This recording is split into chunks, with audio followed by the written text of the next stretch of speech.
Jake Morrison stood at the main window of Kepler Station and watched the sunrise paint the planet below in golden light.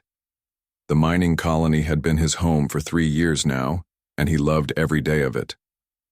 As commander of humanity's most distant outpost, he felt proud of what they had built here. 2,000 people worked and lived on the station while massive mining ships pulled rare metals from the planet's surface.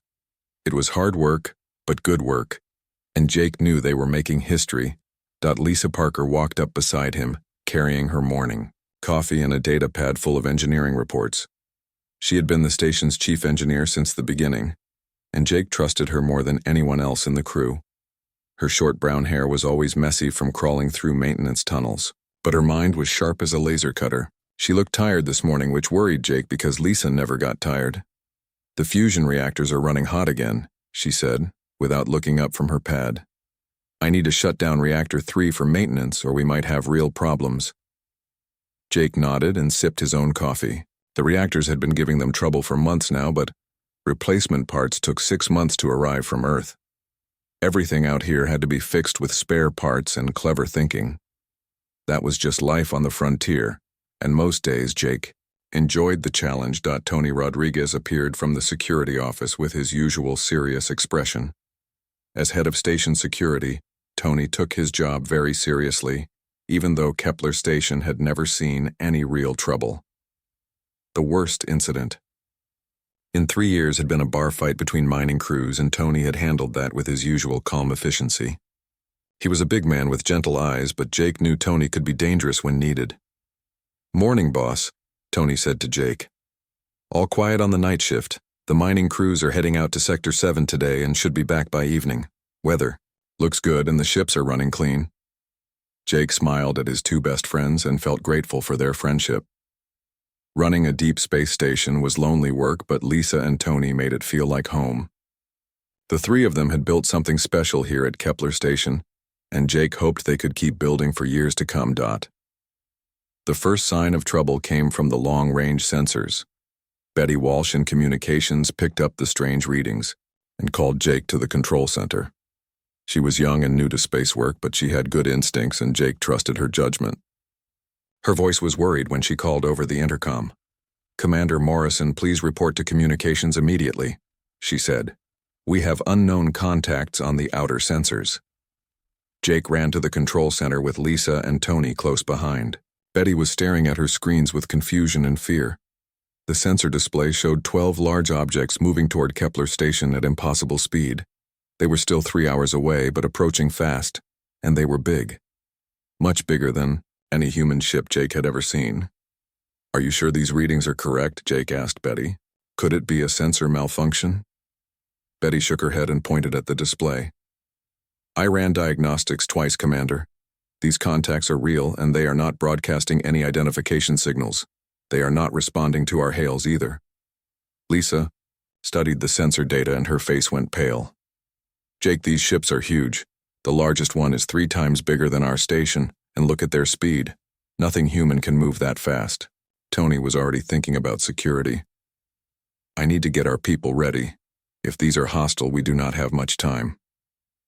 Jake felt ice in his stomach but tried to stay calm.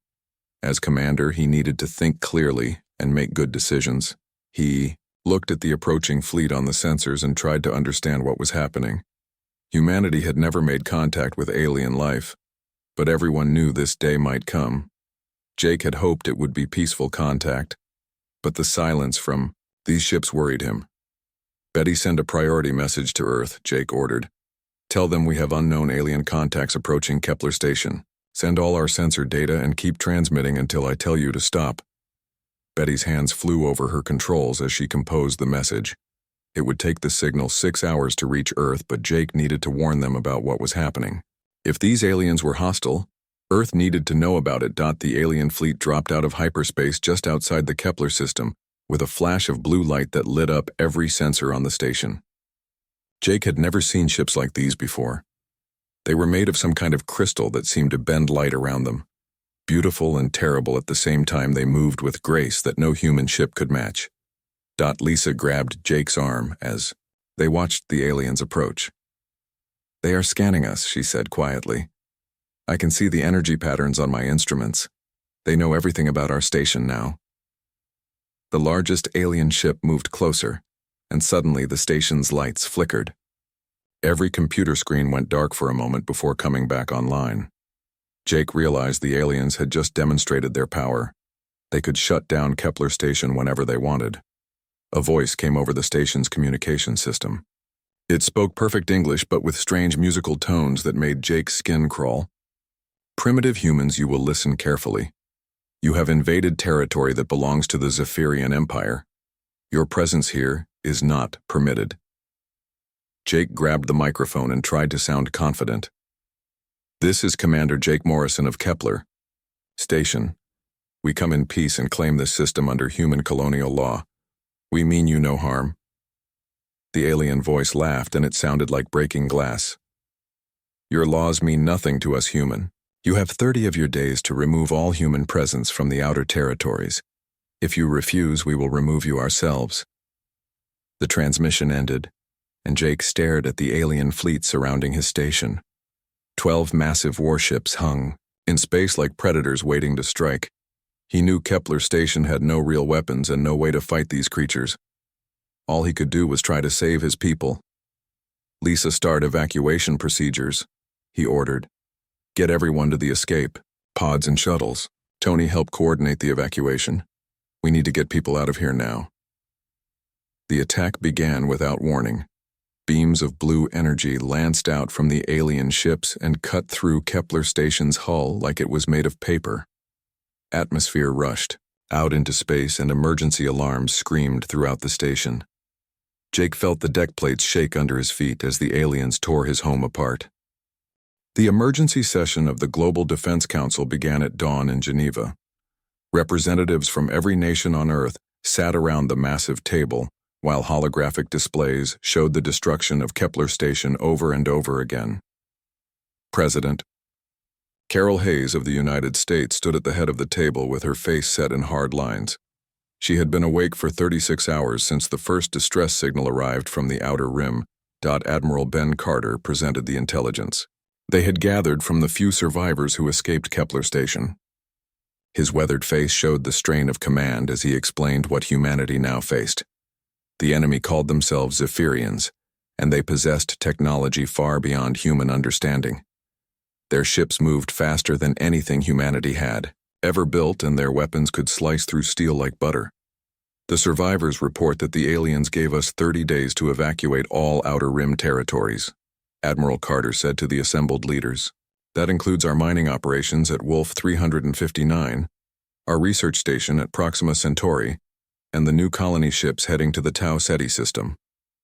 President Hayes looked around the table at faces filled with fear and uncertainty. Some delegates whispered about surrender while others demanded immediate military action. She knew that panic would destroy humanity faster than any alien weapon. What Earth needed now was unity and determination. Evacuation is not an option, President Hayes declared. If we abandon the outer territories today, these aliens will demand more tomorrow. They will push us back until Earth itself is threatened. We must stand and fight. Dr. Helen Wu entered the chamber carrying data pads filled with analysis of the alien technology. She was Earth's leading expert on xenobiology, though until yesterday her work had been purely theoretical. Now she studied recordings of the Zephyrian ships and tried to understand how they worked. Her assistant, Dr. Kevin Ross, helped her set up holographic displays of alien vessel schematics. The Zephyrian ships appeared to use some form of quantum manipulation technology, Dr. Wu explained to the council.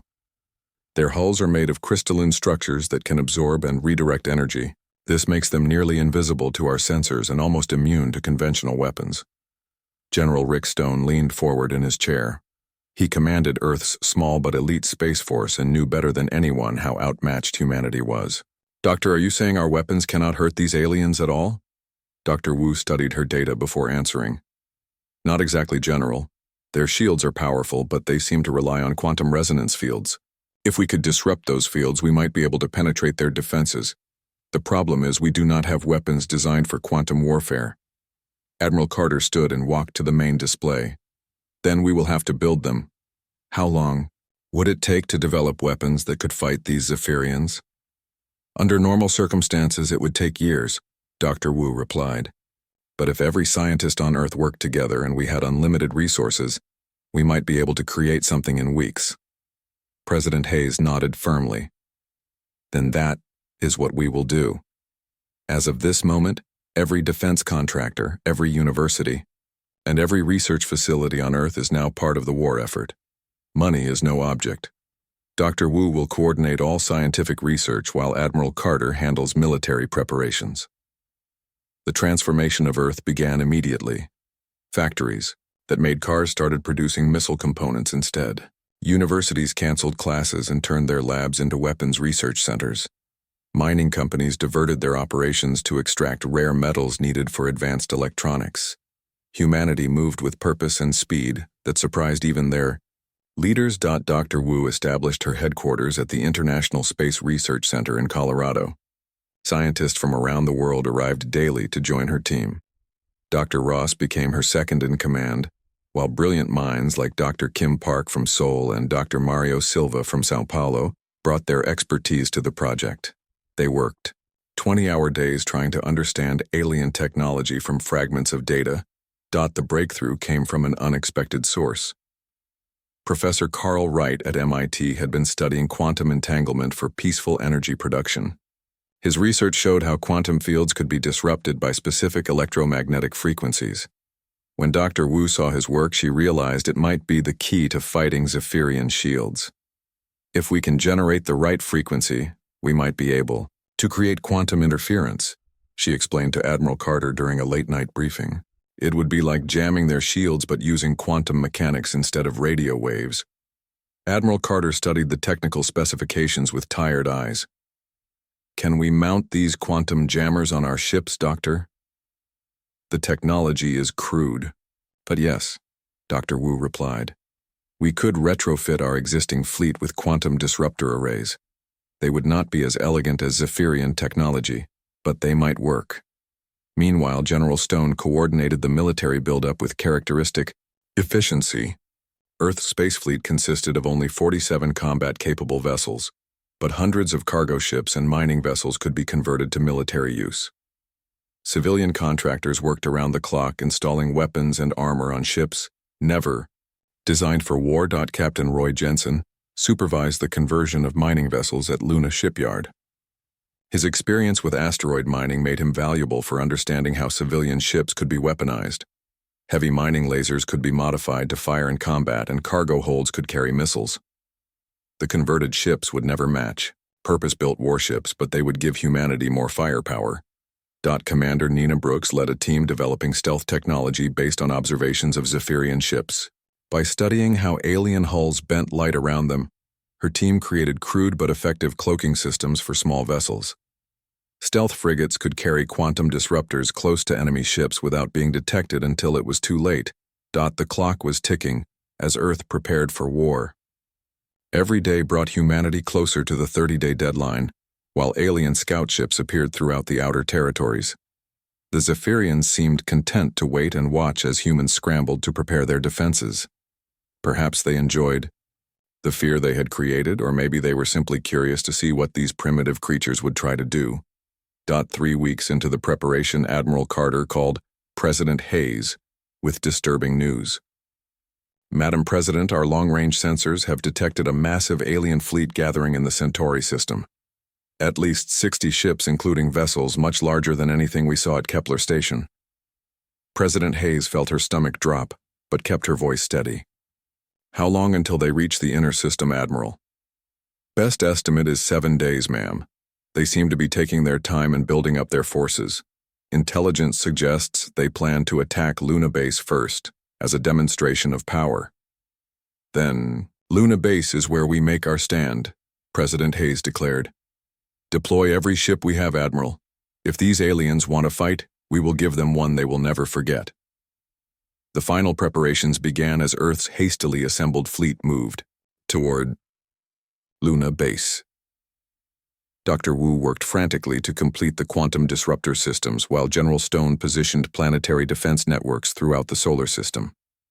Every human being on Earth knew that the next week would determine the fate of their species. Admiral Carter looked out at his fleet and felt both pride and fear.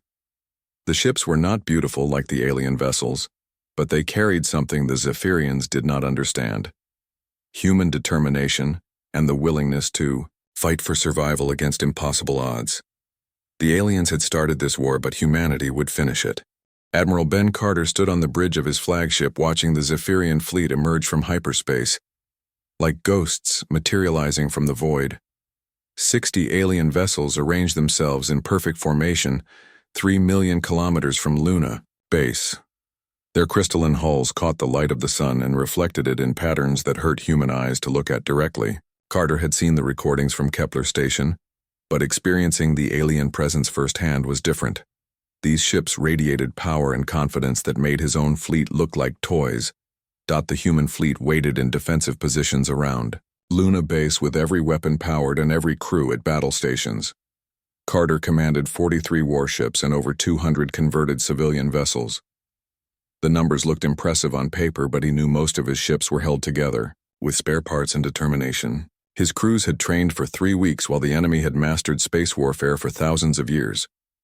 Captain Danny Shaw commanded the destroyer squadron positioned closest to the alien fleet. His 6 ships were humanity's newest and most advanced, but they looked fragile compared to the massive Zephyrian vessels approaching them. Shaw had volunteered for the forward position, knowing his ships would take the first hits when fighting began. His crew was young and inexperienced, but they had the fighting spirit that Carter hoped would make the difference. Contact from the alien flagship admiral, reported communications officer Betty Walsh. She had escaped from Kepler Station and insisted on serving in the fleet despite offers of safe positions on Earth. Her voice remained steady even though Carter could see her hands shaking as she worked her controls. The main screen flickered and showed the interior of an alien ship. High pristine Veltar appeared as a tall figure with translucent blue skin and 4 arms that moved with liquid grace. Its face had no features humans could recognize as expressions, but its voice carried unmistakable arrogance when it spoke. "I am High Pristine Veltar of the Zephyrian Third Fleet," the alien announced.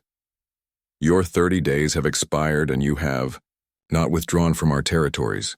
We will now demonstrate the price of defying the Zephyrian Empire." Admiral Carter activated his own transmitter and faced the alien commander.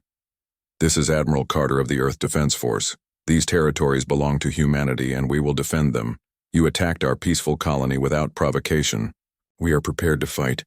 The alien made a sound that might have been laughter. "Your primitive weapons cannot harm our vessels, human. Surrender now and we will make your deaths quick. Continue this foolishness and we will exterminate every member of your species slowly." Carter cut the transmission and turned to his crew. "All ships' battle stations. Dr. Wu, is the quantum disruptor array ready?" Dr. Helen Wu worked frantically at her control station, surrounded by experimental equipment that sparked and hummed with dangerous energy. "The system is untested, Admiral, but all indicators show green. I can maintain disruption fields for approximately 10 minutes before the generators overload." The first exchange of fire lit up space between the 2 fleets. Zephyrian energy beams reached across the void and struck human ships with devastating accuracy. Captain Shaw's destroyer took 3 direct hits, and its hull began to glow white-hot from the alien weapons. Emergency systems screamed warnings as atmosphere vented into space through dozens of breaches. Human weapons fired back with everything they had. Nuclear missiles streaked toward the alien fleet, while railguns hurled tungsten slugs at significant fractions of light speed. The projectiles struck Zephyrian shields and simply disappeared in flashes of blue light. Not a single alien ship showed any damage from the massive human barrage. "Shields are holding, Admiral," Dr. Wu reported as she watched her instruments. "The alien defensive systems are absorbing kinetic and nuclear energy without any apparent stress. We need to activate the quantum disruptors now." Carter nodded grimly and gave the order that would either save humanity or doom his entire fleet. "All ships activate quantum disruptors on my mark. 3, 2, 1, mark." The space around Luna base filled with invisible quantum interference as hundreds of disruptor arrays fired simultaneously. The effect on Zephyrian shields was immediate and dramatic. Blue energy fields flickered and failed around several alien ships, while others maintained partial protection. For the first time in the battle, alien hulls were exposed to human weapons. General Rick Stone coordinated the ground-based defense systems from Luna Base and saw his chance. All surface batteries target the ships with failed shields, fire everything we have. Nuclear missiles launched from hidden silos across the lunar surface, while massive railguns built into crater walls opened fire. The combination of orbital and surface weapons overwhelmed two smaller alien vessels and tore them apart in brilliant explosions. Debris from the destroyed ships scattered across space while the surviving Zephyrians recoiled in shock. Commander Amy Foster led the human fighter wings in desperate attacks against alien vessels with damaged shields. Her pilots flew converted, mining craft armed with explosive charges and suicidal courage. They darted between the massive alien ships like insects attacking giants, while enemy point defense weapons tried to swat them down. Gold leader to all fighters, Foster transmitted, over the squadron channel. Target the crystal formations on their hulls. Those might be sensor arrays or weapon systems. Foster dove her fighter toward a Zephyrian cruiser whose shields flickered weakly under quantum disruption. She armed her explosive charges and prepared for a one-way trip, when suddenly the alien shields collapsed completely. Human missiles struck the exposed hull and punched through the crystalline armor in devastating explosions. The tide of battle began to shift as more alien ships lost their shields to quantum interference. Captain Shaw rallied his damaged destroyers for a coordinated attack on an enemy heavy cruiser. His ships were burning and venting atmosphere, but their weapons still functioned. Human determination was proving more durable than Zephyrian technology. "This is Shaw to all destroyer squadron," the captain transmitted. "Follow me in. We are going to ram that big ship in the center of their formation." The 6 human destroyers accelerated toward the alien flagship, while enemy fire tore through their hulls. Shaw's ship lost main power but continued on momentum toward the massive Zephyrian vessel. His crew worked frantically to keep weapons online while hull breaches claimed dozens of sailors. Dr. Wu watched her quantum disruptors overload one by one as the experimental technology reached its limits. "Admiral, I am losing disruptor arrays across the fleet. The generators cannot handle this much power output. We have maybe 2 minutes before total system failure." Carter realized this was humanity's only chance to inflict serious damage on the alien fleet. All ships concentrate fire on their flagship. If we can destroy their command ship, it might break their formation. Every human weapon turned toward High Pristine Veltar's massive dreadnought as quantum disruptors failed across the fleet. The Q alien flagship was 4 kilometers long and heavily armored, but its shields were down. Nuclear warheads and kinetic projectiles hammered the crystal hull, while fighter bombers attacked from all directions. Captain Shaw's destroyer reached the enemy flagship just as its quantum disruptor failed, and Zephyrian shields began to reform. Shaw ordered his crew to escape pods while he aimed his ship at what looked like the alien vessel's main reactor. The collision between the human destroyer and Zephyrian dreadnought lit up local space like a small sundot. The explosion tore through both ships and sent shockwaves across the entire battle area. Shaw's sacrifice damaged the alien flagship severely and proved that human ships could hurt Zephyrian vessels if crews were willing to pay the ultimate price. The sight of their command ship burning shocked the alien fleet into temporary confusion. High Pristine Veltar's voice came over the communication channel again, but this time it sounded different. Pain and surprise replaced arrogance as the alien commander spoke. "Impossible. Your primitive weapons should not be able to harm our vessels." Admiral Carter smiled grimly as he surveyed the battle damage on both sides. Humanity had lost 18 ships and hundreds of good people, but they had proven something important. Zephyrian technology was not invincible, and alien arrogance could be a weapon against them. The survivors of both fleets stared at each other across the void while wreckage drifted between them. "Your shields failed when we disrupted your quantum fields," Carter transmitted to the alien commander. "Our weapons are primitive, but we know how to use them. Leave this system now or we will destroy every one of your ships." The Zephyrian fleet began to withdraw toward the outer system, while their damaged flagship limped away with atmosphere streaming from dozens of breaches. High Pristine Veltar had learned something about humans that would change the course of the war. These creatures fought with a ferocity that defied all logic, and they would sacrifice everything for victory. Admiral Ben Carter gathered his senior commanders around the holographic display table in the war room, deep inside Luna Base. 3 weeks had passed since the Zephyrian fleet retreated from the solar system, but everyone knew the aliens would return with reinforcements.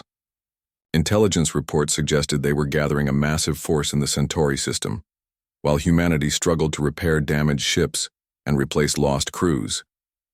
"We cannot wait for them to attack again," Carter declared as he studied the tactical displays. "Every day we delay gives them more time to prepare. We need to strike first and hit them where they do not expect it." Captain Roy Jensen leaned forward to examine the star charts showing alien positions.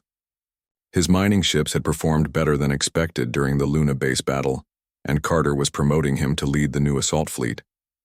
Jensen understood how to make civilian vessels fight like warships, and his crews trusted him completely. "Admiral, the Centauri system is heavily defended," Jensen pointed out. "Our scouts report at least 80 alien ships plus orbital defense platforms. My converted miners are tough, but they are not miracle workers." Commander Nina Brooks spread intelligence photos across the table showing Zephyrian fleet dispositions. Her stealth frigates had been gathering information for weeks while staying invisible to alien sensors. The pictures showed enemy ships arranged in perfect geometric formations that looked beautiful but might be vulnerable to chaotic human tactics. "The aliens arrange their fleets like they are on parade," Brooks observed. "Every ship has a specific position and role. If we can break their formation, they might have trouble adapting to our attack patterns." Dr. Helen Wu entered the room carrying data pads filled with technical specifications for upgraded human weapons. Her quantum disruptor technology had evolved rapidly since the first battle, and the new systems could maintain disruption fields much longer. Her assistant Dr. Kevin Ross helped her set up holographic displays of the latest weapon designs. "The Mark III disruptors can operate for 30 minutes before overheating," Dr. Wu explained to the assembled officers. "We have also developed quantum cascade weapons that can chain disruptions from ship to ship. If we can get close enough to their fleet, we might be able to disable multiple vessels simultaneously." Colonel Pete Harris represented the Marine Corps and their plans for boarding enemy ships. His troops had been training in zero-gravity combat using captured alien equipment from Luna Base. The idea of fighting Zephyrians in close quarters terrified most people, but Harris and his Marines seemed eager for the challenge. "My boys have studied the alien ship layouts from our intelligence photos," Harris reported. "Their vessels are designed for energy warfare, not hand-to-hand fighting. If we can get aboard their ships, we might have an advantage in confined spaces."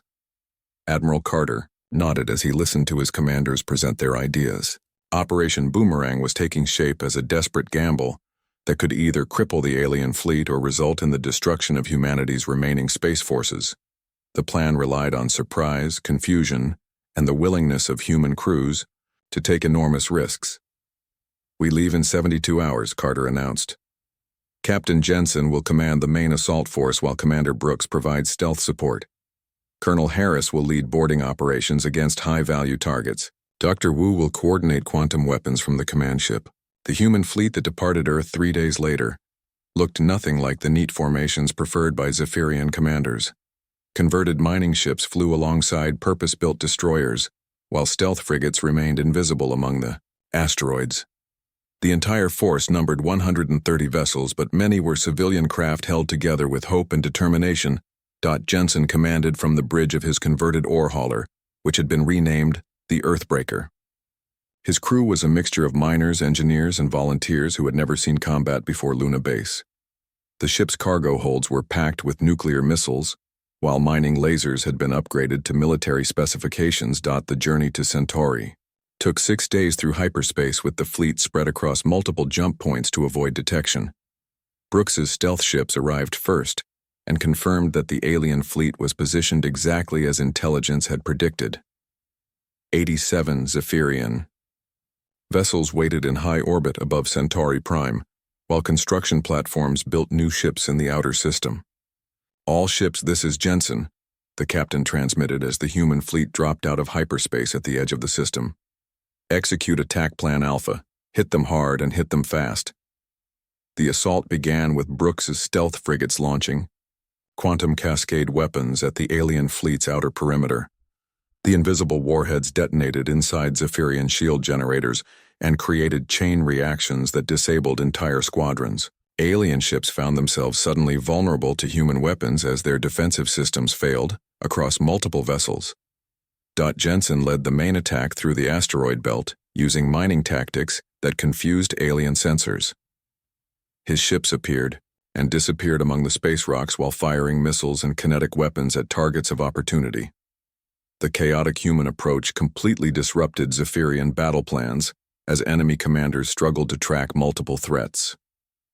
Their formation is breaking apart, reported Commander Lisa Young from her position aboard one of Jensen's escort ships.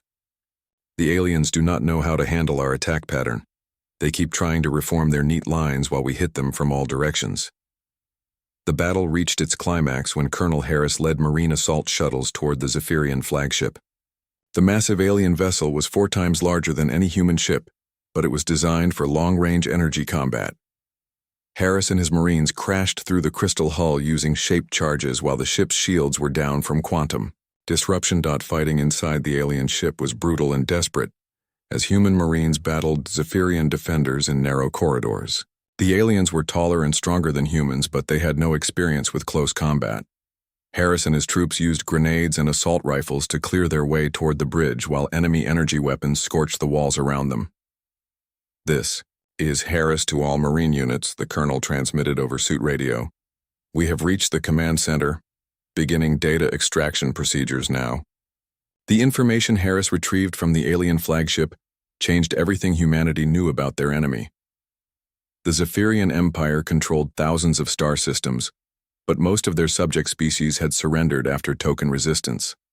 Few races had ever fought back with the ferocity that humans displayed, and alien commanders were unprepared for such savage determination.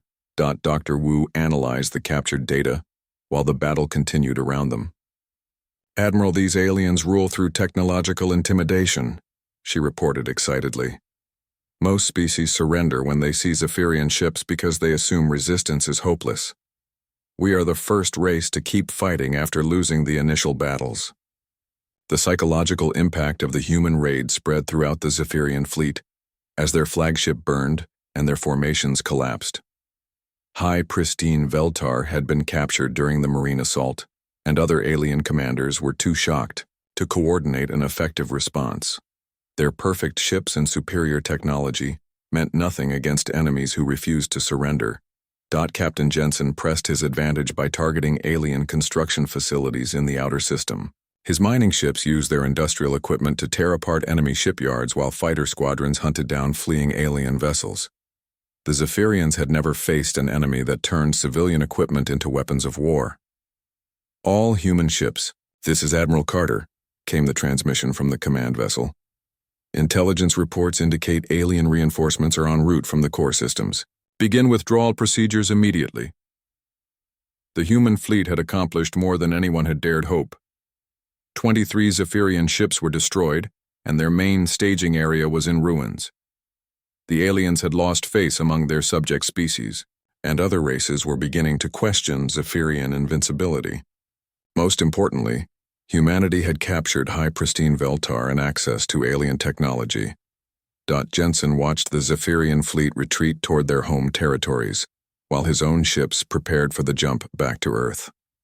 The converted mining vessel Earthbreaker had taken heavy damage, but she was still flying and her crew was alive. They had proven that human determination could overcome any technological advantage. The victory at Centauri sent shockwaves throughout the galaxy as news of the battle reached other star systems.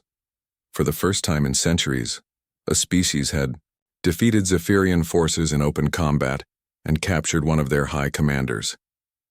The myth of alien invincibility was broken, and rebellion began to stir in distant worlds. But Carter knew the war was far from over. The Zephyrians would return with their full Imperial fleet, and humanity would need every advantage they could gain from captured technology. The real test was yet to come when Earth faced the full might of an empire that had conquered half the galaxy. The sensors detected them first as ripples in space-time that made navigation computers scream warnings across the solar system. Admiral Ben Carter stood on the bridge of his new flagship, watching as over 300 Zephyrian vessels emerged from hyperspace in perfect formation. The alien armada stretched across millions of kilometers and included ships larger than anything humanity had ever imagined. Planet crackers that could shatter worlds and stellar manipulators designed to weaponize stars themselves. 6 months had passed since the raid on Centauri, and both sides had used the time to prepare for this final confrontation. Earth's shipyards worked around the clock while captured Zephyrian technology was reverse-engineered into new weapons. Dr. Helen Wu had made breakthroughs in quantum cascade weaponry while her team developed shield generators based on alien designs. But everyone knew it would not be enough against the full might of the Zephyrian Empire. Signal from the enemy flagship admiral, reported communications officer Betty Walsh. She had served through every major battle of the war, and her voice remained steady despite the overwhelming odds they faced. The main screen showed High Pristine Kelvash, Supreme Commander of the Zephyrian Imperial Fleet and sibling to the captured Veltar. "Primitive humans, your defiance has gone too far," the alien commander announced with cold fury. "You have humiliated the Zephyrian Empire and captured one of our High Pristines. For this insult we will not merely destroy your colonies. We will exterminate every human in the galaxy and reduce your worlds to cosmic dust." Admiral Carter activated his transmitter and faced the alien leader with grim determination. "This is Admiral Carter of the United Earth Defense Force. You started this war when you murdered innocent civilians at Kepler Station. We will finish it here and now." The alien made a gesture that might have been dismissal. "Your species will be extinct before this day ends, human. We have brought weapons that can destroy your entire solar system. Surrender now, and we will preserve a few thousand of your kind as specimens." Carter cut the transmission and turned to address his fleet commanders. The human armada numbered over 400 ships, including every vessel Earth could put into space. Converted civilian craft flew alongside new destroyers built with hybrid human-alien technology. The crews were volunteers from every nation on Earth, united in their determination to defend their home world. Captain Lisa Drake commanded the carrier group positioned near Mars orbit. Her pilots flew fighters equipped with quantum torpedoes that could punch through alien shields if they got close enough. The odds were terrible, but Drake had learned that human pilots could accomplish impossible things when fighting for their families and their future. "All fighter squadrons, this is Drake," she transmitted over the fleet channel. "Remember that every alien ship you destroy is one less weapon pointed at Earth. Fight hard and make them pay for every meter of space." Commander Frank Torres held the defensive line at Jupiter Station with a mixed force of destroyers and converted freighters. His ships carried the new quantum cascade weapons that could chain disruptions across multiple enemy vessels. The technology was still experimental, but it represented humanity's best hope against overwhelming alien numbers. General Rick Stone coordinated planetary defenses throughout the inner system, while preparing for what everyone hoped would never come. If the space battle was lost, Earth's surface installations would fire everything they had in a final desperate stand. Nuclear weapons, kinetic bombardment systems, and experimental planet crackers built from captured alien technology. The battle began at maximum range as Zephyrian energy weapons reached across space to strike human formations.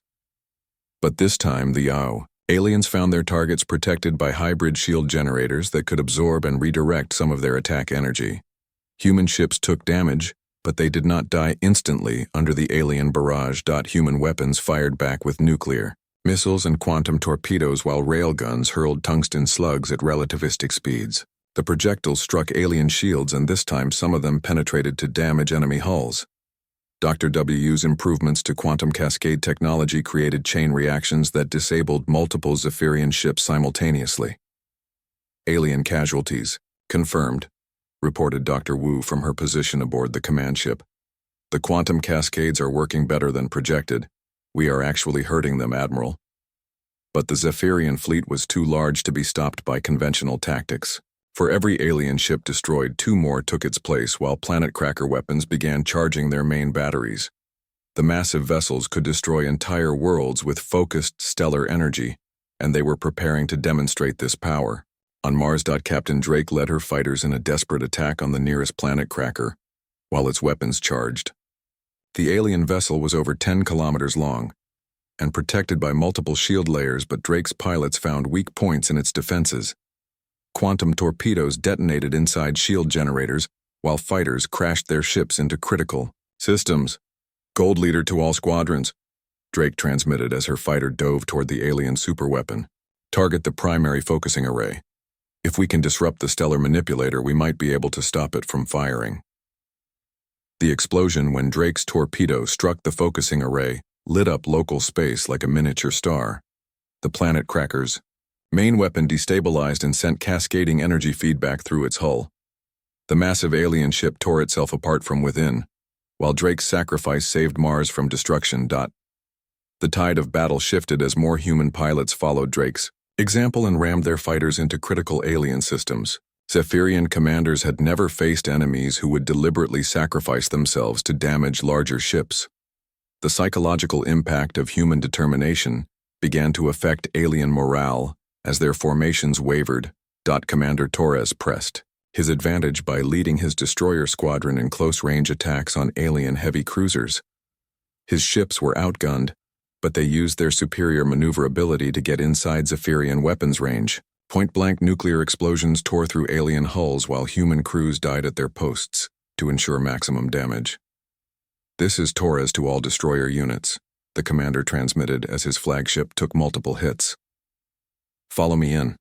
We are going to ram their command cluster and take out as many of them as we can." High Pristine Kelvash watched human ships sacrifice themselves one after another and felt something alien commanders had never experienced before: fear. These creatures fought with a savagery that defied all logic, and they seemed to grow more dangerous as the battle progressed. Every human death made the survivors fight harder instead of breaking their will. Admiral Carter seized the moment when alien formations began to falter and ordered the final assault. "All ships concentrate on their flagship. If we can destroy their command ship, we might break their entire fleet."